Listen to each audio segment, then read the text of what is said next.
예, 여러분 교재 몇 페이지입니까? 17페이지.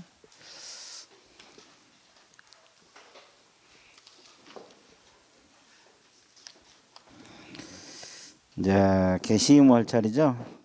네, 게시사항.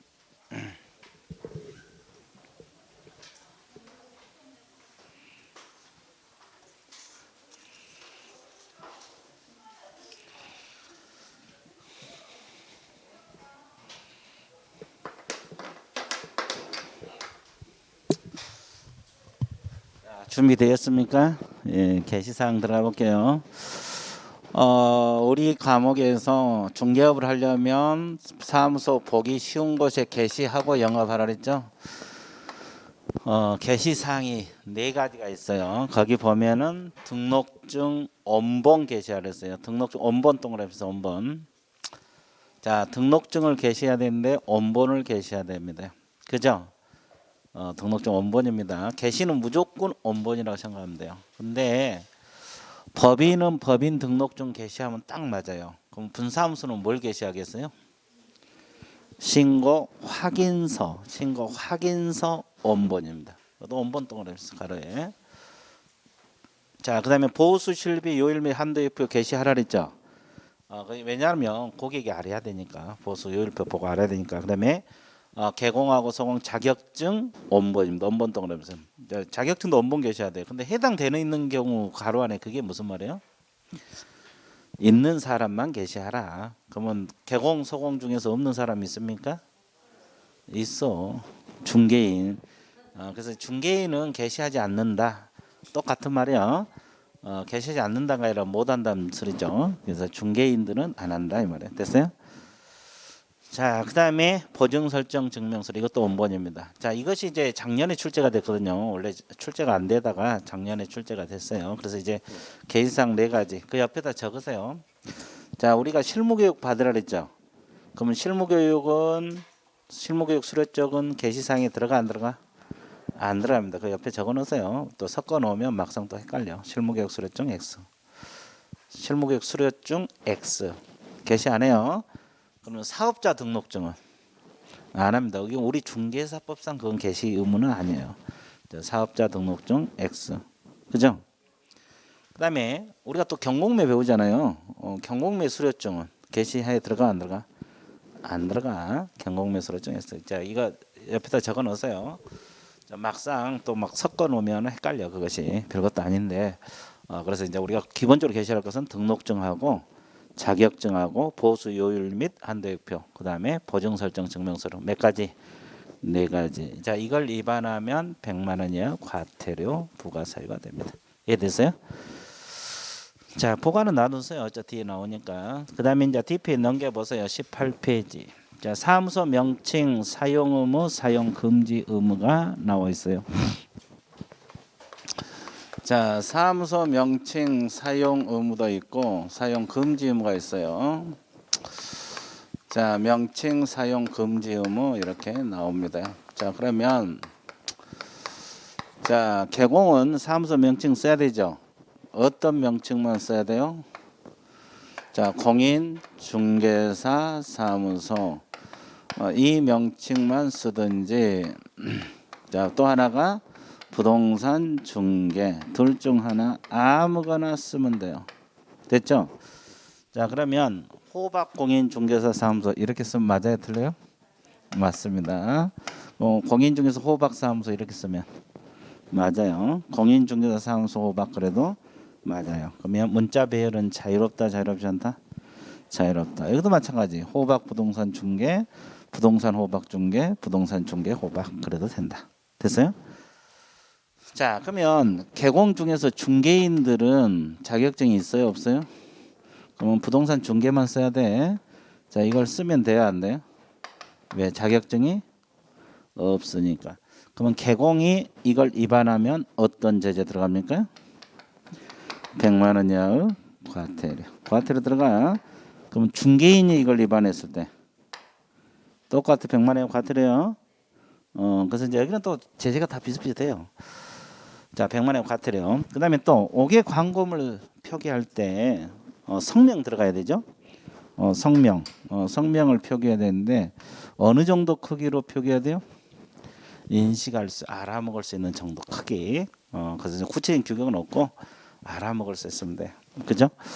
자, 그러면 성명 표기는 아무 성명이나 표기한 게 아니라 등록증에 나와 있는 거 있죠? 등록증에 나와 있는 성명. 그죠?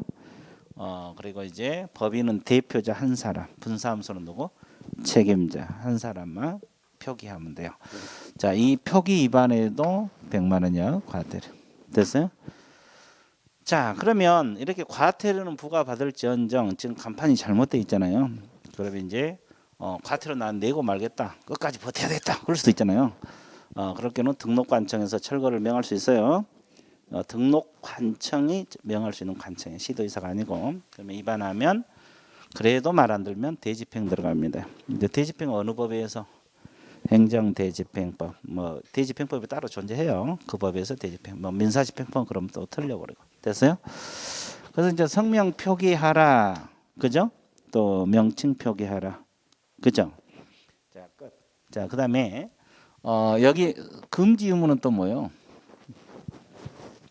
개공이 아닌 사람들 있잖아요. 개공이 아닌 사람들은 공인중개사 사무소 그다음에 또 하나가 부동산 중개 이 명칭을 표기하라는 거요, 하지 말라는 거요? 하지 말라는 거요. 됐죠? 그럼 아닌 사람이 이걸 표기해 버리면 어떤 죄제 들어갑니까? 1년 이하 징역 1천만 원. 우리 과목에서 공통이잖아요. 개공이 아닌 자, 소공이 공인중개사 아닌 자. 아닌 자란 말이 나오면 무조건 몇 년하고 몇 년? 징역 벌금 들어갑니다. 이것도 말 안 들면 철거를 명할 수 있고 그래도 말 안 들면 대집행. 똑같아요. 자, 이거 알고 있으면 좋아요. 그래서 명칭 표기 의무 금지 의무. 됐어요? 그럼 어떻게 돼? 밑줄 보러 갑니다. 자, 거기에 기억 보세요. 개공은 사무소 명칭에 공인중개사 사무소 부동산 중개 문자를 쓰라 그랬죠. 그거 둘 중 하나입니다. 아무거나 써도 돼요. 그 다음에 니은 개공이 5개 광고물도 관련 5개 광고 산업 진행에 관한 법률로 5개 광고물 설치하는. 자, 5개 광고물 설치하는 경우 밑줄 보세요. 설치하는 경우 있어요? 그 옆에다 적어. 설치할 의무는 없다고 적으세요. 자, 설치할 의무는 없어요. 자, 5개 광고물을 설치해야 된다면 틀리고 의무는 없어요. 자, 등록증 동그라미. 등록증에 표기된 개공 성명입니다. 자, 이 말은 실명을 쓰라 이 말이야. 등록증에 나와 있는 거. 됐죠? 그래서 이제 뭐 가명 이런 거 쓰면 안 되고. 그 법인은 누구? 대표자. 대표자 또는 분사함수는 책임자입니다. 성명 표기하라. 그 성명에다가 어느 정도 크기? 인식할 수 있는 정도 크기라고 적어 놓으세요. 자, 그래서 인식할 수 있는 정도 크기로 표기하라. 이건 성명에서만 나와요. 뭐 연락처에서 그런 규정이 있는 건 아니에요. 이해됐어요? 예, 그래서 이제 인식할 수 있는 정도 크기로 표기하지 않아도 100만 원의 과태료가 되겠죠. 자, 제재는 100만 원의 과태료고, 그다음에 중개인 나옵니다. 중개인은 첫째 줄 명칭의 공인중개사 문자를 사용해서는 아니 된다. 이거 위반해도 100만 원의 과태료고. 그다음에 3번 아닌 자, 즉 개공이 아닌 자는 공인중개사무소 부동산 중개 이하 유사 명칭을 쓰지 못하게 돼 있죠. 이걸 위반하면 1년 이하 징역 1천만 원 이하 벌금. 자, 아닌 자란 말이 나오면 무조건 뭐라 써요? 1년하고 1천 징역 벌금 들어갑니다. 자, 철거 명령 주어 동그라미. 자, 시도지사 X입니다. 등록관청에서 철거를 명할 수 있다. 누가 철거를 명할 수 있다? 등록관청 동그라미. 자, 위반하면은 자, 그래도 말 안 들면 두 번째인데 행정대집행법이란 말이 있죠. 대집행 들어갑니다. 자, 그래서 민사집행법 X라고 적어 넣으세요. 행정대집행법에 의한 대집행. 행정대집행법. 됐어요? 예, 좋아요. 여기까지 정리됐죠? 예, 그 다음에 철거, 간판 철거. 개공은 다음 어느 하나에 해당하는 지체 없이 간판 철거한다. 제 지체 없이 동그라미 쳐세요. 자, 우리 과목에서 간판 철거 지체 없이 하는 것이 세 가지죠. 사무소 이전했으면 종전 간판 철거 해야 돼, 안 해야 돼? 해야 되죠. 그럼 폐업하면 해야 되겠죠. 왜? 일 안 하니까. 등록 취소하면 해야 되죠. 못 하니까. 간단해요. 근데 이제 주의할 건 두 가지 옆에다 적었어요. 휴업 기간 중하고 업무 정지 기간 중 간판 철거 X라고 적었어요. 자, 휴업 기간 중하고 업무 정지 기간 중에는 간판 철거하지 않아요. 그래서 이제 이 간판 철거는 사무소 옮겨 갔을 때 정정 간판 철거, 폐업 신고했을 때, 등록 취소 당했을 때 됐어요? 자, 이런 것은 간판 철거 사유. 언제까지 철거? 지체 없이 철거해 줘야 돼요. 자, 그래도 이것도 말 안 들면 등록관청이 행정대집행법에 의한 대집행 들어갑니다. 이해됐죠? 예, 그래서 여기는 또 원리가 다 비슷비슷해요. 자, 그래서 일단 가볍게 명칭 사용 의무, 사용 금지 의무를 봤고요. 그 다음에 이제 오른쪽에 보면은 이제 뭐가 나오냐? 중개는 표시 광고 시 법정상 명시 의무 있죠?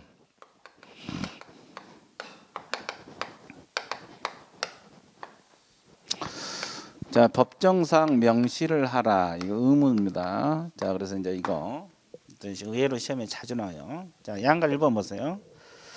개공 동그라미 쓰세요.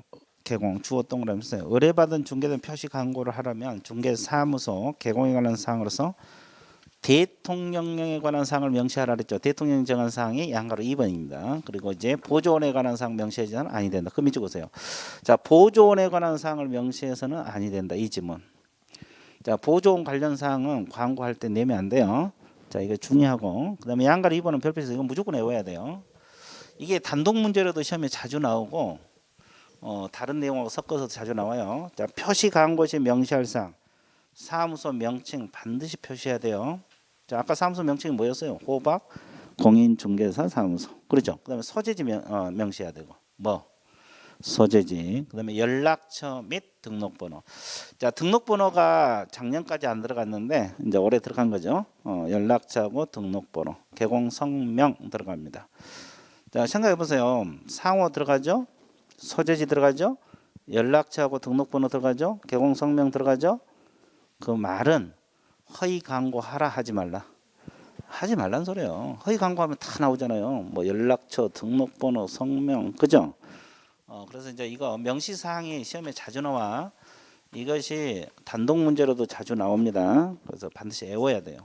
자, 그래서 이제 명칭, 소재지, 연락처 및 등록번호, 성명. 이제 법인은 누구 성명? 대표자. 그죠? 한 사람만 하면 돼요. 자, 그러면 양가로 1번하고 2번 묶으세요. 자, 이거 2반하면 어떤 제재 들어갈까요? 그래, 100만 원이라고 과태료로 적으세요. 벌칙이 뒤에 나와 있는데 거기에다 적어놓은 게 공부하기 훨씬 편할 거예요. 내용하고 같이 연결해서 100만 원의 과태료입니다. 그 다음에 양가로 3번 인터넷을 이용한 표시 광고. 요즘은 뭐 광고할 때 뭐 전단지 갖고 안 하잖아요. 다 뭘로 하고 있어요? 인터넷. 자, 인터넷을 위한 표시 광고. 자, 그 동그라미 1번 개공 동그라미 인터넷 밑줄 보세요. 인터넷 이용하여 표시 광고할 때는 개공 사무소 명시사항 외, 두 번째 중간 명시사항 외 동그라미. 그러니까 방금 외우란 거 있잖아요. 그거 외에 추가로 명시할 거 더 있다 이 말이야. 방금 외우란 거 외에 대통령이 정하는 소재지 면적 가격 등을 명시해야 된다. 그러면 그 박스에 대통령령이 정한 사항이 있어 없어? 자, 이걸 외워야 돼. 이제 이것도 작년에 작년 후반기에 들어온 법이 바뀐 거라. 자, 이것이 여러분들 외워 두셔야 돼요. 억지로 외우지 말고 생각을 하면 돼요. 우리가 뭐 네이버 부동산이랄지 이런 데 부동산 들어가면은 뭐가 보통 자기 아파트 뭐가 과연 광고가 돼 있을까? 그런 거 생각하면서 공부하면 돼요. 그러면 쉬워요. 그럼 소재지 나오겠어 안 나오겠어요? 나오죠. 자, 면적 몇 제곱미터 나오죠? 가격 나와 안 나와? 나와. 이거 이제 인터넷 이용할 때 이것도 명시하라. 끊으세요. 끊어. 세 가지. 외우기 편하게 끊으란 거예요. 소재지, 면적, 가격, 광고해야죠. 그리고 이제 거래 형태하고 6번 뭐 중개 대상물 종류 두 개 끊어보세요. 물건의 종류하고 거래 형태. 자, 중개 대상물의 종류가 뭐예요? 토지냐, 건축물이냐, 아파트냐, 단독이냐 뭐 이런 거죠. 그럼 거래 형태는 뭡니까요? 매매냐, 임대냐, 전세냐 뭐 이런 거겠죠.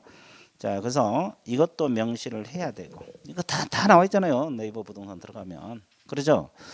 자, 그러면 이거 명시해서 하라. 그다음에 이제 건축물하고 그 밖의 토지 정착물은 또 추가로 명시할 거 또 있죠. 총 층수. 자, 아파트 같으면 30층이냐, 20층이냐, 뭐 15층이냐 이거.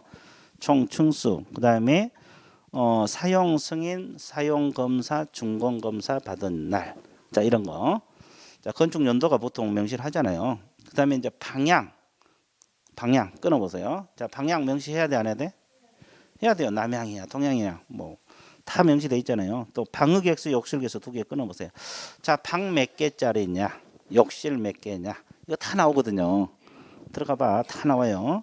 그리고 이제 입주 가능일, 그죠? 이것도 다 나와요. 그리고 이제 주차 대수, 뭐 한 대꼴이냐, 부족하느냐, 뭐 이런 주차 대수, 그다음에 관리비가 어느 정도 들어간다. 그죠? 이제 들어가면 그거 다 나와 있거든요. 그 쉬는 시간 한번 들어가 봐요, 네이버 부동산. 그래서 이제 이런 것을 더 명시해서 하라. 그러니까 아까 내가 예우한 거 외에도 인터넷을 이용할 때는 이걸 명시하라. 이제 억지로 하면 안 이루어지니까 생각을 하세요. 그러면 쉬워요. 이거 이제 이런 걸 명시해서 하라. 자, 그러면 양가로 3번 옆에다 묶으세요. 자, 이거 위반하면 어떤 죄제? 이것도 100만 원이하고 과태료입니다. 자, 개공에게 표시 광고 위반하면 다 100만 원이하고 과태료예요. 개공 아까 위반한 거, 그다음에 인터넷 광고 위반도 100만 원이요 과태료 부과 사유가 됩니다. 됐죠? 자, 그다음에 2번 인터넷 표시 광고 모니터링이 나와서 국장 동그라미 쓰세요. 자, 국토교통부 장관은 인터넷 이용한 표시 광고 규정을 준수하는지 모니터링 할 수 있다. 자, 제대로 인터넷 광고를 하고 있는지 모니터링 할 수 있는 기관이 누구다? 국토교통부 장관입니다. 물론 이제 이분이 단독으로 하겠어요? 위탁을 해서 하지. 위탁을 하겠지만 일단은 주체는 국토교통부 장관이라는 거 알아두셔야 돼요. 그 다음에 니은 국장 동그라미 모니터링 이하에 필요할 때는 정보통신 서비스 제공자 적으세요. 관련 자료 제출을 요구할 수 있다 없다? 자, 모니터링을 위하여 필요할 때 정보통신 서비스 제공자 적으세요. 관련 자료 제출을 요구할 수 있다 그랬죠? 그러면 정당 사유 없이 거절할 수 없어요. 그러면 이 국장이 정보통신 서비스 제공자에게 관련 자료 제출을 요구했죠? 근데 안 했어. 그럼 제재가 부과되겠죠? 얼마? 500만 원의 과태료 적으세요. 니은 옆에다가 적으세요. 500만 원의 과태료. 그럼 이 과태료는 누구에게 부과된다는 거예요? 정보통신 서비스 제공자에게 부과되는 겁니다. 국장이 부과하는데 됐죠? 500만 원이요 과태료. 됐어요? 야, 좋았어요. 자, TP 넘겨보세요. 자, 그 다음에 디귿 한번 보세요. 국장 동그라미. 모니터링 결과에 따라 정보통신 서비스 제공자 적으세요. 정보통신 서비스 제공자에게 이 법 위반이 의심되는 표시 광고에 대한 확인 동그라미. 추가 정보 게재 동그라미 필요한 조치를 요구할 수 있다. 자, 이것도 정당한 사유 없으면 거절할 수 없고 따라야 되는데, 자, 이거 위반해도 얼마? 500만 원이요 과태료 적으세요. 정보통신 서비스 제공자 다 500만 원짜리요. 그러죠? 예, 다 500만 원 과태료. 아까 개공에 대한 것은 다 100만 원짜리고 됐어요? 자, 500만 원 과태료 부과 사유. 그다음에 미음 보세요. 국장은 업무 위탁 기간의 예산 범위에서 위탁 업무 수행을 위하여 필요한 예산을 지원할 수 있다. 예산을 지원할 수 있다. 몇 쪽 보세요. 자, 업무 위탁 기관에 예산도 지원 가능합니다. 그 다음에 이제 양가로 3번, 4번 인터넷 표시 광고 모니터링 업무 내용 방법 나와 있죠. 모니터링 업무 다음 구분에 따라 수행한다. 자, 기본 모니터링하고 크게 수시 모니터링 이렇게 두 가지로 나눠요.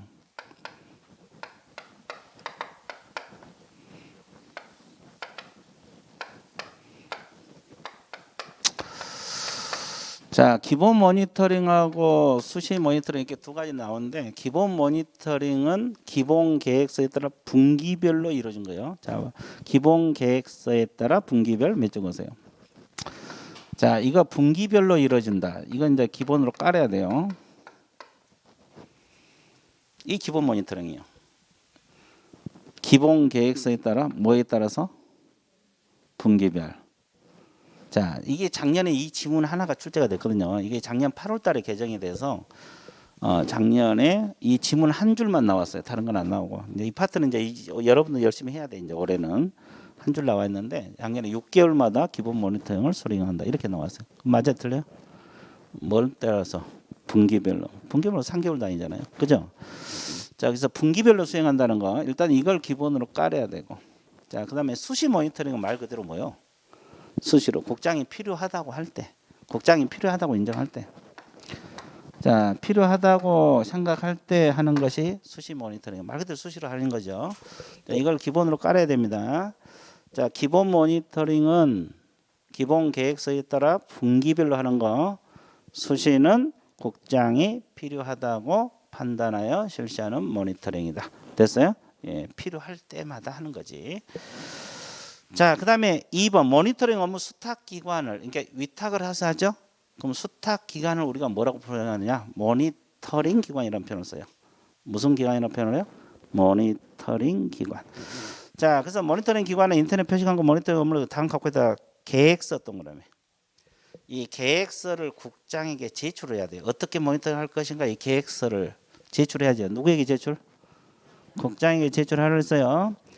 자, 그다음에 기업 기본 모니터링 업무는 첫째 줄 후단 다음 연도 모니터링 기본 계획서를 언제까지 제출하래요? 12월 30일. 공부하기 편하죠? 다음 연도 거니까 12월 31일까지 국장에게 계획서를 제출하라. 어떻게 할 것인가? 됐어요? 그러면 수시 모니터링은 말 그대로 수시로 필요에 따라 하는 거잖아요. 그러니까 그거 기간하고 모니터링 기간 몇 줄, 내용 및 방법을 포함한 계획서를 그때그때 제출하면 돼요. 계획서를. 그래서 기간은 언제까지고 어떤 내용이고 어떤 방법을 할 것인가 그때그때 제출한 것이 수시 모니터링 계획서를 제출합니다. 자, 3번 모니터링 기관이 모니터링 업무를 수행한 거 해당 업무의 결과보소 동그라미 치세요. 자, 모니터링 업무를 수행을 했죠? 그러면 결과가 어떤가를 다시 국장에게 제출해 줘야 돼, 안 해줘야 돼? 해줘야 되겠죠. 자, 결과 보고서 동그라미 국장 제출 몇 적었어요? 자, 기본 모니터링 업무는 매 분기 마지막 날로부터 며칠이네? 30일. 그러니까 분기 마지막 끝난 날로부터 30일 이내 결과가 어떠했는가를 제출하라고. 됐어요? 그러면 수시 모니터링은 해당 모니터 업무를 완료한 날로부터 며칠? 15일. 이것도 이제 기간도 편하죠. 기본은 며칠? 30일. 수시는 15일. 자, 이렇게 그러니까 편합니다. 자, 그러면 이제 이렇게 결과를 국장에게 모니터링 했던 걸 제출했잖아요. 그럼 이제 국장은 또 누구에게 내려보냐? 결과 보고서를 시도지사 등록관청 통보하고 조사 및 조치를 요구할 수 있어요. 그럼 이제 국장이 올라온 것을 이제 시도지사나 등록관청에 통보를 해서 조치하고 어떻게 해달라고 요구할 수 있어 없어? 있습니다. 그래서 이제 시도지사나 등록관청에 다시 내려보낸 거죠. 자치단체 장들에게. 그럼 이제 시도지사 등록관청에 요구를 받으면 신속하게 조치 완료하고 완료한 날부터 며칠이네? 10일 이내 동그라미. 또 그 결과를 국장에게 통보해야 돼, 안 해야 돼? 해야 돼. 그래서 이제 내가 조치를 했습니다. 이렇게 통보를 국장에게 한다. 며칠이네? 10일. 기간이 많이 나오죠? 예. 근데 기간이 뭐 그렇게 어려운 건 아닌 것 같아. 일단 10일 그때까지 해달라. 자, 양가로 5번로 넘어갈게요. 그 6번은 볼 필요 없고. 자, 인터넷 표시 광고 모니터링 업무 위탁이 나와 있죠. 그럼 아까 모니터링 기관이 누구라 그랬어요? 국장. 근데 이분이 직접 하겠어요? 위탁을 해서 한다 그랬어요? 위탁을 하면 또 예산도 지원할 수 있다 그랬죠. 그럼 주로 어디다 위탁하느냐? 위탁 받은 기관이 4군데가 있어요. 자, 1번 박스 공공기관 몇 적으세요? 공공기관에 위탁할 수 있고. 자, 2번 후단에 정부 출연 연구기관 몇 적으세요? 정부 출연 연구기관 몇 적으세요? 예, 여기도 위탁 가능하고. 그 다음에 민법에 따라서는 비영리법인으로서 인터넷 표시 광고 모니터링 또는 인터넷 광고 시장 감시와 관련된 업무를 수행하는 법인입니다. 법인 동그라미. 근데 여기서는 이제 모든 법인이 아니고 뭐라 했어요? 표시 광고 모니터링 또는 인터넷 광고 시장 감시와 관련된 업무를 수행하는 법인에게 위탁이 가능하다. 됐어요? 예. 그리고 이제 4번 두 번째 줄 국장이 인정하는 기관 또는 단체입니다. 자, 이런 기관에 모니터링 업무를 위탁할 수가 있다 없다? 있다. 그러면 이제 국장은 위탁한 경우에는 위탁받은 기관이 어디고 어떤 업무를 위탁하는지 고시해야 돼, 안 해야 돼? 해야 돼. 국장이 고시합니다. 국장 동그라미, 고시 동그라미. 체크했어요? 예, 자, 이 모니터링 관련 내용은 여러분 때부터 시험 범위에 들어간 거예요. 사실 작년 후반기에 추가가 돼가지고 작년에 한 줄밖에 안 나왔거든요. 그래서 이제 올해는 이걸 봐주셔야 돼요. 아까 기간이랄지 이런 거 이해됐어요? 예, 이거. 자, 양가로 6번 부당한 표시 광고 금지. 자, 개공 동그라미. 자, 주어 동그라미 써요. 중개 대상으로 다음 어느 하나에 해당한 부당한 표시 광고를 하면 된다, 안 된다? 부당한 표시 광고를 하면 안 된다. 자, 개공이 부당한 표시 광고 하지 말라. 이건 개공이죠? 그럼 이걸 부당한 표시 광고하다 걸리면 어떤 제재? 500만 원. 그죠? 이건 개공이지만 500만 원 같으래요. 아까 정보통신 서비스자 500만 원 그랬죠? 빨리 그 옆에다 적어. 자, 부당한 표시 광고 의무 위반하다 걸리면 500만 원이하고 같으랍니다. 이거 100만 원짜리 아니에요. 자, 제재는 그때그때 공부하셔야 돼요. 워낙 많아서 잊어먹더라도 자꾸 연습해야 되는 겁니다. 자, 그러면 어떤 게 부당한 표시 광고냐? 그 예가 세 가지가 나와 있잖아요. 박스까지 하면 6가지인데 일단 세 가지. 중개 대상물이 존재하지 않아서 실제 거래할 수 없는 중개 대상물로 표시 광고 있죠.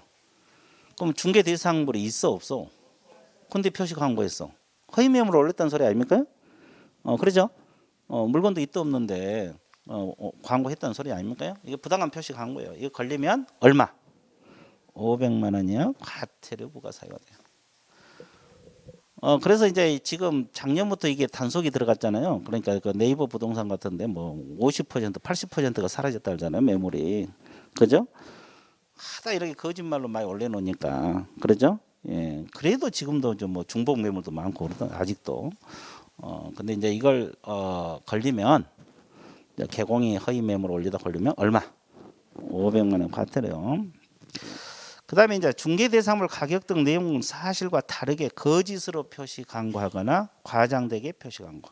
뭐 1억짜리를 3억짜리 올려서 광고한달지 그렇게 그죠? 이것도 부당한 표시 광고에 들어가요. 그럼 이것도 걸리면 몇만 원? 500만 원. 그밖에 표시 광고 내용의 부동산 거래 질서를 해친다 그랬죠? 의뢰인에게 피해를 줄 우려가 있는 것은 대통령이 정하는 내용. 대통령이 정한 표시 광고 밑에 세 가지 또 있잖아요. 그건 여러분 읽어보시면 되는데 이런 것도 부당한 표시 광고에 들어갑니다. 됐어요? 자, 500만 원 과태료. 자, DP 넘어가 보세요. 자, 양가로 7번. 부당한 표시 광고 세부적 유형 기준에 관한 사항 국장이 정하여 고시한다. 국장 동그라미. 국토교통부 장관 정하여 고시를 하게 돼 있어요. 됐죠? 자, 그다음에 거기 보면 양가로 보면 개공이 아닌 자 동그라미 보세요. 아닌 자는 표시 광고하면 돼요, 안 돼요? 자, 아닌 자가 표시 광고 해보면 어떤 제재? 1년 이하 징역 1천만 원 이하 벌금. 아닌 자란 말이 나오면 무조건 1년하고 1천이에요.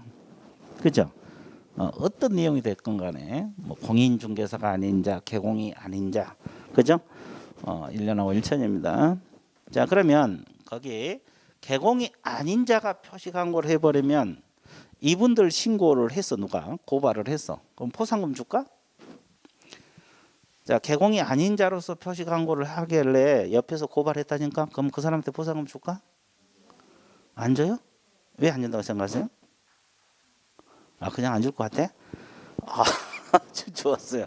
아주 좋았어요. 자, 우리 저기 그냥 포상금 주냐고. 안 줘. 안 줘? 왜 안 준다고 생각하세요? 안 배운 것 같아? 예. 포상금 줍니다. 그렇죠? 이게 이제 바뀐 거라 그랬잖아요. 55페이지 한번 봐보세요. 요약집 55페이지. 자, 요약집 55페이지 보면은 양가로 2번에 동그라미 2번 신고 고발 대상자 있어요? 그래서 이제 기억리언틱은 작년에 있었던 거고 올해 3월 달에 이합 전에 신설대학교 내가 프린트로 나갔어요. 프린트로 개정된 거 프린트로 나간 건데 니을, 미음, 비읍, 시옷이 올해 추가된 거잖아요. 올 3월 달에 그러니까 그 기본서 나오는 이후에 추가된 거죠. 그래서 이제 니을에 보세요. 니을 밑줄 보세요. 개공이 아닌 자로서 표시 강구한 자 있어 없어요? 그러면 이분들 신고 고발하면 포상금은 나와 안 나와? 나온다. 그러니까 양가로 8번. 자, 22페이지 양가로 8번 다시 넘어올게요. 자, 22페이지 양가로 8번 개공이 아닌 자는 표시 강구를 해서는 안 되죠. 그러면 이분들 신고 고발하면 포상금 나와 안 나와? 그래서 거기다 적어 놓으세요. 포상금 지급 대상자라고. 자, 이분들 신고 고발해도 포상금 나와요. 뭐 요약조 55페이지. 그것이 이제 올해 추가된 거잖아요. 올해 3월 달에. 이게 3월 달에 추가됐으니까 여러분들 알고 있어야 돼. 이제 포상금. 그죠? 예, 그래서 이제 이 지문을 읽는 순간 포상금 나온다. 누가 고발하면 신고하면 포상금 나온다. 또 징역 1년하고 1천 뭐 이런 게 막 나왔어요. 머릿속에서 막 스쳐 지나가야 돼. 자, 그러면 제재는 방금 내가 다 이야기했어요. 예, 아까 내용에서 다 이야기한 거고. 그다음에 이제 3절 보세요. 이중 등록, 이중 소속, 등록제 양도 대여 금지 나와 있는데, 이제 말 그대로 이중 등록은 몇 번 등록했다는 거요? 그러면 이중 등록 하라는 거예요, 하지 말라는 거예요? 하지 말라는 말이에요. 뭐 내용은 2번 등록하지 말라는 거예요. 뭐 내용은 어려운 건 없으니까. 근데 이제 제재 싸움인데, 그러면 일단 이거 한번 맞춰보세요. 자, 맞춰보세요. 예, 좋았어요. 자, 이거 뭐예요, 이거? 이거 뭐예요, 이거? 이거 뭐냐고? 남양주 시입니다. 봐, 옆에서 다 대답하잖아요. 자, 이 동그라미 쳐놓고 뭐냐 맞히기 참 어려운 거죠. 근데 이제 공부를 하게 되면 이것도 다 맞춰내요. 자, 남양주시에서 2번 등록하면 된다 안 된다? 안 된다. 그럼 이제 힌트 드렸으니까 이거 한번 맞춰봐요. 이건 어디고 이건 어디입니까요? 남양주시하고 구리시. 그렇지. 그렇죠. 자, 여기서 이제 등록하고 또 여기서 등록해도 무슨 등록? 이중 등록입니다. 이제 문장으로 풀면은 등록관청 관할구역 내에서 이중 등록. 이건 관할 지역을 달리한 이중 등록이 됩니다. 이것도 하라 하지 말라? 하지 말라. 이제 이건 조금 더 어렵죠. 자, 이거 한번 맞춰보세요. 예? 우리 서공은 등록이 안 되는데 서공은 등록이 안 되잖아요. 좋았어요. 자, 이것은 개공 종류 중개인 생각해봐요. 중개인도 개공 맞죠? 근데 이분이 우리 학원에서 자격을 취득을 해서 공인중개사인 개공으로 또 등록했어. 이것도 무슨 등록? 이것도 이중 등록이잖아요. 이걸 폐업하고 간다 할지 종류를 바꿔서 가면 관계가 없죠. 근데 그대로 영업하면서 자격증 나온 기념으로 또 등록해도 무슨 등록? 이건 이제 종별을 달리한 이중 등록. 이제 문장으로 풀면은 종별, 개공 종류를 달리한 이중 등록. 이건 관할 지역을 달리한 이중 등록. 관할 지역 내 이중 등록. 이걸 하라 하지 말라? 하다 걸렸어. 그럼 어떡해요? 응? 1년 이하 중 1천만 원 벌금이고 등록은 취소, 필치, 임치. 필치. 그러면 둘 다 취소됩니까? 하나만 취소됩니까? 둘 다 취소돼야지. 하나만 취소되면 의미가 없잖아요. 그래서 반드시 취소돼요. 반드시 등록이 취소됩니다. 봐줄 수가 없어요, 이건. 이제 필치 11 제재. 그래서 거기 필치 11 몇 적으시고. 그 다음에 또 이중 소속을 하라 그랬어요? 하지 말라 그랬어요? 하지 말라 그랬어요. 자, 그럼 이중 소속 개념 잡아드릴게요. A 개공하고 B 개공하고 각각 영업하고 가고 있어요. 근데 A가 B 밑에 취업을 했어요. 뭘로 취업을 했어요? 소공으로. 그죠? 그럼 A 개공이 다른 개공 후 소공으로 가는 것은 이중 소속 맞죠? 그러면 소공이 이중 소속했다 가정을 해봐. 아니 개공이 A가. 그러면 A는 어떤 제재 들어가요? 반드시 등록이 취소되고 몇 년하고 몇 년? 또 여기도 벌칙이 또 여기끼리 비슷하죠? 예, 필치 1일입니다. 자, 그러면 이건 이중 소속인 거 봐보세요. A 개공하고 B 개공이 있어요. 근데 이 사람이 C라는 서공을 고용했었거든요. 근데 C가 이 밑에 또 근무를 합니다. 자, C가 같은 사람인데 양쪽에 근무한다고. 오전에는 A 밑에, 오후에는 B 밑에. 이걸 달리 표현해서 뭐라 그래요? 아니, 양다리 걸쳤다. 그럼 이게 이중 소속이 돼? 어떤 제재? 서공에게는 자격 정지가 들어가요. 이제 자격 정지란 말은 일정 기간 중개업을 하게 한다, 못하게 한다. 못하게 한다 이 말이에요. 자격 정지 들어가면서 몇 년하고 몇 년? 지금 벌금 들어가요. 그러면 이중 소속하라 하지 말라. 근데 이중 소속하는 게 다른 계곡 밑에 취업한 거예요. 다른 뭐 때 취업한 게 아니고 그것은 이제 겸업 문제고 이것은 다른 계곡 밑에 하지 말라는 거예요. 그다음에 보조원. 보조원 자격증 있는 사람이 없는 사람이요? 그러면 이것도 양다리 걸쳤어요. 그럼 이거 이중 소속이 됩니까? 자격증 없어도 강력 주장하십니까? 예, 좋아요. 자, 이중 소속이랍니다. 그럼 보조원이 이거 하다 걸리면 어떤 제재? 행정 처분 자체는 없어요. 1년하고 1천만 됩니다. 보조는 등록 취소 업무 정지 될 수가 없죠. 자, 그래서 거기 그 벌칙이 쭉 나와 있어요. 개공은 필치 11, 서공은 자격 정지 11, 보조는 그냥 1년하고 1천 나와 있어요. 안 나와 있어요? 거기 다 나와 있잖아요. 나와 있죠. 머릿속에 가볍게 넣어주시면 돼요. 그다음에 3번하고 4번 묶으세요. 자, 등록증 양도되어 하라 하지 말라. 하다 걸리면 반드시 등록이 취소되고 몇 년하고 몇 년? 1년하고 1천이죠. 그럼 빌린 사람은 1년하고 1천. 왜? 등록증이 없으니까. 이건 등록증 말하는 거예요. 됐죠? 자격증 말고 등록증 양도돼 하지 말라. 됐어요? 자, 그래서 필치 11, 11. 그렇게 나와 있죠? 그 다음에 이제 등록 실효, 효력 소멸로 들어가잖아요. 실효가 뭐예요? 실효. 효력이 없어진다 이 말이에요. 등록 효력이 없어진다 이 말이죠. 그죠? 그럼 실효 사유가 딱 세 가지가 있어요. 자, 개인 개업 공인 인증료사.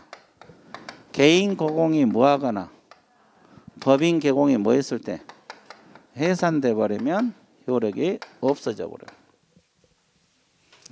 그러면 왜 사망한데 효력이 없어져? 그래 이제 등록은 일심 전속적이야. 상속이 안 돼. 양도대가 안 돼. 그러니까 사망하면 본인 사망 그걸로 끝나는 거예요. 효력이 없어져. 근데 이것은 등록 실효 사유로 규정이 돼 있죠. 근데 반드시 등록이 취소된다는 사유도 됩니다. 이거 알고 있어야 돼요. 실효 사유도 되면서 취소 사유도 된다는 거 알고 있어야 돼. 근데 이제 앞뒤가 안 맞잖아요. 자, 봐보세요. 또 등록 취소 처분도 실효 사유거든요. 취소 처분 들어가야 돼요. 그리고 이제 폐업 신고도 실효 사유예요.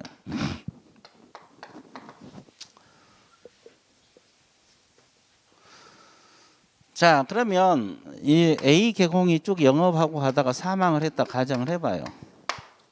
왜 사망한 것 같아요, 여러분들? 왜 사망을 했을 것 같아요? 아파서 그렇죠.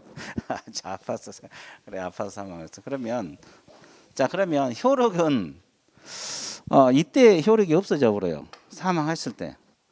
그럼 실효가 돼 버리면 취소가 필요가 없잖아요. 취소라는 것은 개공 신분을 가지고 있을 때 취소를 하는 거잖아요. 근데 우리 법에서 별도로 죽은 사람에게 취소시키게끔 규정을 하고 있어요. 그럼 논리적으로 따지면 맞아 안 맞아? 안 맞잖아요. 그러니까 이것은 논리적으로 생각하지 말고 의뢰인 부하기에서 별도 취소하게끔 돼 있어요. 그래서 이제 사망 해산은 실효 사유도 되면서 취소 사유라는 거 알고 있어야 돼. 그죠? 근데 실효는 취소할 때 없어진 게 아니라 언제? 사망할 때 이미 없어진 것도 알고 있어야 돼. 취소 처분도 실효 사유 중에 하나잖아요, 이거. 그럼 이때 효력이 없어진 게 아니라 이때 효력이 없어져요. 사망 시에. 그다음에 또 하나 주의할 거 있어요. 법인은 대표자가 있어요, 없어요? 그럼 법인 대표자가 사망하면 효력이 없어져? 안 해요. 이 등록증 재개부 사유거든요. 법인은 뭐가 돼야 돼? 해산이 돼야지 효력이 없어져. 근데 이제 왜 이게 틀리기 쉽냐면 이걸 애워놨기 때문에요. 사망하면 효력이 없어진다. 애워놨기 때문에 대표자 사망도 효력이 없어진다 이렇게 생각이 쉽거든요. 그래서 이제 주의할 것이 대표자 사망은 실효 사유가 아니고 등록증 재발급 사유입니다. 됐어요? 예, 거기다 적어. 자, 그 사망 해산했다가 실효 사유도 되고 필요적 등록 취소 사유라고 일단 적고. 됐어요? 적었어요? 그리고 이제 중개법인 해산 있어요? 거기 밑줄 긋고 그 밑에 적어요. 대표자, 즉 법인 대표자 사망은 실효 사유가 아니란 거. 실효 사유가 아니고 등록증 무순교부, 재교부 사유라고 적어 놓으세요. 법인은 해산이 돼야지 효력이 없어져요. 법인은 해산이 돼야지. 그래서 이제 대표 사망하면 새로 선출해서 뽑으면 돼요. 그래서 등록증 재발급 사유거든요. 그거 알고 있어야 되고, 그 다음에 다 적었어요? 그리고 이제 등록 취소하고 폐업 신고도 효력 소멸 사유입니다. 이 소멸 사유가 세 가지밖에 안 되지만 막상 또 나중에 실효 사유가 뭐냐 물어보면 하늘만 쳐다보고 있더라. 그렇죠? 자, 그래서 잘. 그다음에 오른쪽 무등록 중개업이 나옵니다.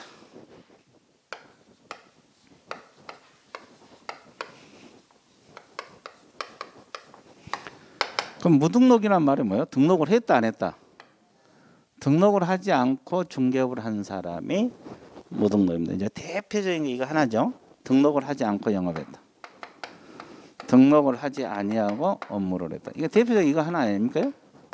그죠? 이게 무등록이죠.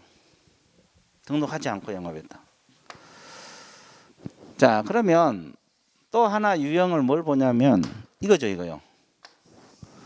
이건 원래 개공이었는데 효력이 없어졌어요, 안 없어졌어요? 없어진 다음에 업무를 해도 무등록이 되죠. 왜? 이건 등록 안 한 거하고 똑같잖아요. 효력이 없어진 다음에 업무를 했어요. 그러니까 원래 이제 그만하려고 폐업 신고했거든요. 중개업 그만하려고. 폐업 신고 하자마자 100억짜리 물건이 의뢰가 들어오더라. 그러면 안 할 수가 없잖아요. 100억짜리인데. 그래서 하다 걸리면 무등록이요. 그죠?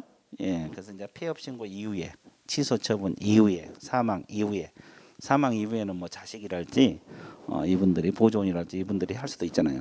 무등록이 되는 거요. 이해되세요? 그다음에 세 번째 우리가 또 봐주실 것이 이 앞제 배운 거 있잖아요. 등록 신청만 해놓고 뭐 하기 전에, 처분 받기 전에, 기억나요? 처분 받기 전에 A 기억납니까? 그것도 무등록이요. 이제 그래서 등록 신청 단계에서, 등록 무슨 단계에서? 신청 단계에서 업무를 해도 무등록이 되는 겁니다. 됐죠? 자, 그래서 무등록 중개업 유형을 공부를 했고, 그다음에 효력 한번 봐드릴게요. 자, 이 사람이 A라는 무등록업자에게 의뢰를 했어요. 무등록 중개업자에게 의뢰를 했어. 그러면 무등록 중개업자가 하는 중개를 했거든요. 이 거래계약은 무효로 봐야 돼요, 유효로 봐야 돼요? 유효입니다. 사고 파는 건 전혀 지장이 없다는 거죠, 그죠? 근데 우리 법에 위반을 했어, 안 했어요? 했죠. 왜? 우리 법에서는 등록하고 영업을 하는데 안 했으니까. 그러면 처벌이 있죠? 몇 년하고 몇 년? 3년 이하의 징역, 3천만 원 이하의 벌금 들어갑니다. 징역 벌금 들어가요. 그래서 가장 무거운 우리 형벌이죠. 됐죠? 그러면 이분에게 중개보수 청구를 인정을 해준다 그랬어요? 안 해준다? 왜 안 해줘요? 자, 이제 판례에서 중개보수 청구 인정해주지 않아요. 청구권을 인정해주지 않는다는 게 판례. 됐죠? 근데 이제 여러분들이 한 번 딱 했어요. 여러분들 등록했어, 안 했어? 안 했어요. 이 수험생이 딱 한 번 했어요. 자, 시간도 뺏기고 내가 이거 중개해 줄 테니까 보수 500만 원 달라 합의를 했거든요. 중개보수 약정. 그럼 이 중개보수 약정은 유효 무효? 응? 이 보수 약정은 유효 무효? 무효다 유효다? 무효다? 유효다? 유효입니다. 그럼 차이가 뭐예요, 이게? 그럼 돈 받을 수 있어요, 이분은. 중개보수 청구 인정을 해준다는 거예요. 그럼 똑같이 등록 안 했는데 차이가 뭐라 그랬어요? 이것은 업이죠. 업은 직업으로 계속한 사람들. 근데 여러분들이 하는 것은 계속한 거 아니잖아요. 우연히 한 번 한 거잖아요. 그러니까 여러분들이 혹시 의뢰가 들어와서 시간도 뺏긴 때니까 내가 이거 중개해주면 잘 되면 500만 원 달라. 보수 500만 원 달라. 합의하면 받아낼 수 있는 거예요. 이것도 팔래고 이것도 팔래. 둘 다 팔래요. 업으로 한 사람하고 보수 약정은 무효. 됐어요? 보수 못 받고 우연히 한 번 해서 보수 약정은 받고. 이해됐어요? 보수 정권이 인정된다. 여러분 교재 이건 없죠 지금. 여기는 나와 있는데. 자, 밑줄 그어드릴게요. 자, 오른쪽 2번에 무등록 중개업이 있습니까? 예, 유형이 나왔어요. 자, 기억이 가장 대표적인 거잖아요. 등록을 하지 아니하고 중개업을 했다. 가장 대표적이죠. 니은, 디귿, 니을 묶으세요. 등록이 취소된 후 중개업을 했다. 폐업 신고 후 중개업을 했다. 사망 해산 후 중개업을 했다. 세 가지 있어요. 이것은 뭐예요? 말 그대로 실효, 효력이 없어진 다음에 업무를 했다. 이 뜻 아닙니까? 예, 그거고. 그다음에 미음이 아까 무슨 단계에서 신청만 해놓고 등록 처분하기 전에 해도 무등록이 된다고 했습니까? 안 했습니까? 했죠. 됐어요? 예. 그다음에 자, 그다음에 무등록 중개업자에 대한 대대 몇 년하고 몇 년? 3년 이하의 징역, 3천만 원 이하 벌금. 이걸 줄여서 뭐라 그래? 그렇지. 여러분들 그죠? 그러면 효력. 거래계약은 무효다 유효다. 거래계약 밑줄 유효. 처벌 받는 거죠? 그리고 이제 보수 청구는 인정해 준다 안 해준다? 안 인정. 무등록 업자, 업 동그라미, 업자, 업자랑 계속하는 사람. 그러면 이제 그 밑에도 적어. 그죠? 한 번. 등록하지 않고 한 번.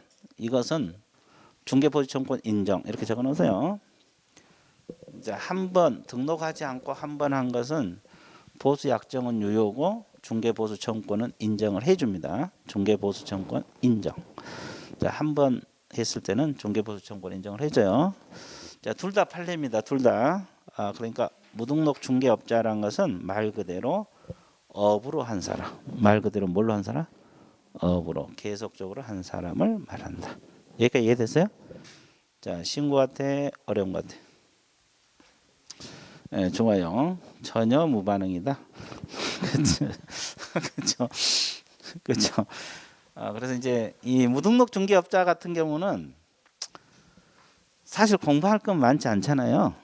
근데 문제가 나오면 어려워요. 이게 문제를 좀 풀어보셔야 돼요. 무등록업자 같으면. 자, 그러면 무등록 중개업자를 신고 고발하면 포상금 나와 안 나와? 나옵니다. 포상금 당연히 나오고. 자, 그다음에 이제 5절 등록 후 결격 사유 들어가 볼게요. 이 등록 후 결격 사유입니다. 보통 우리가 결격 사유 그러면 등록 후 결격 사유를 말해요. 무슨 결격 사유를 말한다? 등록. 이제 시험 결격 사유를 여기서 말한 결격 사유란 말을 주로 안 쓰고 등록 후 결격 사유. 그렇죠? 그러면 여기서 이제 효력 먼저 보고 넘어갈게요. 자, 그러면 우리가 이 앞제 배울 때 누구만 등록이 가능하다고 배웠어요? 공인중개사하고 법인. 기억나요? 그러면 공인중개사하고 법인이 결격 사유가 있다. 파산자랄지 피한정 후견이랄지 이분들이 등록을 신청을 해요. 그러면 등록을 해준다고 했습니까? 안 해준다 그랬어요? 안 해준다 그랬어요. 안 해줘. 자, 그러면 또 하나. 정상적으로 개업공인중개사로 근무하는 도중에 파산 선고를 받는달지 이렇게 징역형을 받는달지 결격 사유가 발생할 수 있어 없어요? 그러면 등록이 취소가 되는데 필요적 등록 취소입니까? 임의적이에요. 필요적. 반드시 취소. 근무하는 도중에 결격 사유 발생할 수 있잖아요. 파산 선고를 받는달지 징역형을 받는달지 벌금 300만 원을 받는달지 이렇게. 그러면 반드시 등록이에요. 취소가 되어버려요. 필요적입니다. 필요적 등록 취소 사유가 된다는 거. 자, 그다음에 세 번째. 결격 사유 있는 자는 소속 공인중개사나 중개보조원이 될 수 있을까? 없어요. 임원 사원도 돼 안 돼? 이제 취업을 해서 안 되고 또 취업에서 근무하는 도중에 그게 생기면 해고시켜야 돼요. 됐어요? 그러면 결격 사유 있는 자는 소속 공인중개사랄지 중개보조원이랄지 법인은 임원 사원이 될 수가 있다는 거예요, 없다는 거예요? 없다는 거예요. 그러니까 결국 결격사에 있는 자는 중개업을 하란 소리요, 하지 말란 소리? 하지 말라. 이제 이것이 가장 기본 효과. 그러면 우리가 이 앞주안에 등록을 신청할 때 등록 기준 중에 하나가 결격사유 있어야 된다고 배웠어요, 없어야 된다 그랬어요? 결격사유 없어야 된다고 배웠죠. 그러면 본인들이 결격사유 없던 서류를 우리나라 사람은 제출해야 하네. 그럼 어떻게 한다 그랬어요? 등록관청에서 직접 관계기관에 뭐 할 수 있다? 조회할 수가 있다. 그러니까 저분이 징역 받았는지 벌금 받았는지 파산 선고 받았는지 미성년자인지 관계기관에 직접 조회해 갖고 확인해요. 우리나라 사람은 그래서 이제 이 결격사유 없다는 서류를 증명한다 안 한다? 안 한다. 근데 애국인하고 누구만? 애국 법인은 증명을 해야 돼요. 우리나라에서 조회가 안 되기 때문에. 이해됐어요? 자기 나라에서 결격사유 없다는 서류를 제출을 해야 확인해서. 이해됐어요? 자, 이것이 이제 결격사유 효력입니다. 효력. 자, 이걸 이제 효력을 먼저 했어요. 자, 이걸 하고 이제 내용 접근해야 되거든요. 그다음에 이제 결격사유 내용은 법 조문은 12가지예요. 12가지를 5가지로 압축을 할게요. 첫 번째가 제한 능력자. 자, 두 번째가 파산자로서 복권되지 아니한 자. 그다음에 세 번째가 뭐요? 수형자. 수형자란 말은 형벌을 선고받은 자. 네 번째가 어느 법? 공인중개사법 위반해서 행정처분을 받은 자. 그러면 마지막으로 뭐요? 법인은 임원 사원들이 있어 없어? 그 10명이라면 10명 중에 1명이라도 있으면 돼 안 돼? 안 돼. 그래서 이제 사원, 법인은 사원, 임원 중에서 결격 사유가 있는 법인. 결격 사유가 있는 뭐다? 법인. 자, 이것은 이제 크게 5가지로 압축이 됐어요. 크게 몇 가지? 5가지. 이제 이걸 하나씩 분석 들어가야 되거든요. 분석 들어가야 되죠, 그죠? 그러면 이제 이걸 하나씩 분석하기 전에 그 전에 할 일이 있어요. 뭐 하는 거? 그래도 쉬었다 하는 거. 쉬었다 들어갈게요. 칠판은 안 지워도 됩니다. 이렇게